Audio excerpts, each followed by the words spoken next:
Today, we're diving into a piece of hardware that is kind of quietly, but also dramatically reshaping conflicts all over the globe.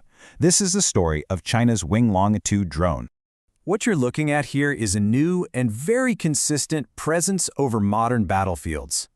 For a long time, the skies were pretty much the domain of American predators and reapers. Well, not anymore. The skies are now shared.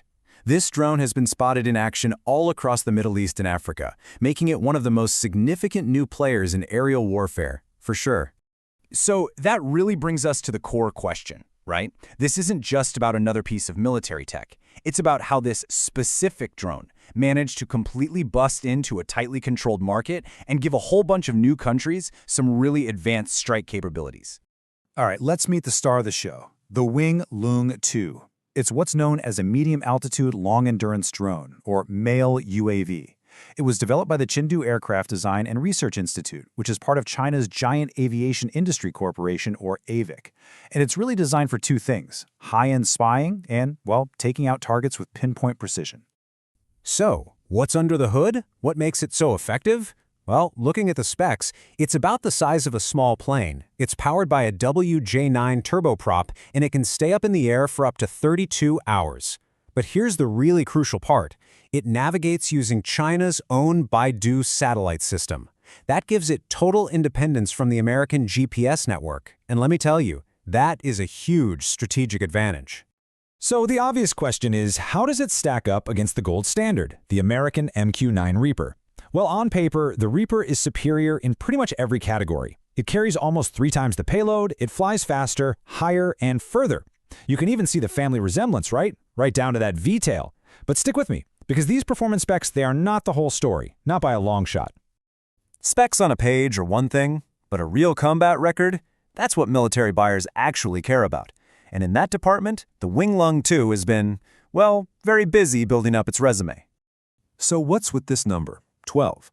That's the maximum number of guided missiles or bombs the Wing Loong II can haul on a single mission, spread across its 6 underwing hardpoints.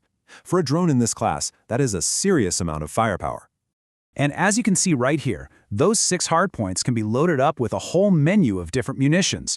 We're talking everything from AKD-10 anti-tank missiles, which are kind of like the US Hellfire, to precision-guided bombs and even YJ-9E anti-ship missiles.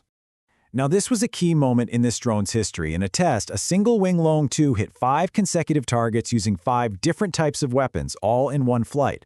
That's a record for a Chinese UAV, and it's a really powerful demonstration of just how advanced its targeting and systems are. And this isn't just about tests in a controlled environment. This thing has been proven in the field, in real conflicts. Nigeria is using it in counterinsurgency operations. Saudi Arabia and the UAE have used it extensively in Yemen. It's been a key asset in the Libyan civil war. And in Ethiopia, it's even been used to spot and guide ballistic missiles to their targets. Okay, so if the Wing Loong II is technically less capable than the Reaper, how on earth did it become so widespread? This is where we get to the real secret weapons: price and politics. I mean, just look at that difference. A single MQ-9 Reaper system can set you back over $30 million. A Wing Loong II? The estimate is somewhere around $4 to $6 million. You could literally buy an entire squadron of Wing Loongs for the price of one Reaper. That fact all by itself completely changes the math for a lot of countries. And here's the other huge piece of the puzzle. The United States has incredibly strict export controls on its advanced drones. Sales are often tied to human rights records and political alliances.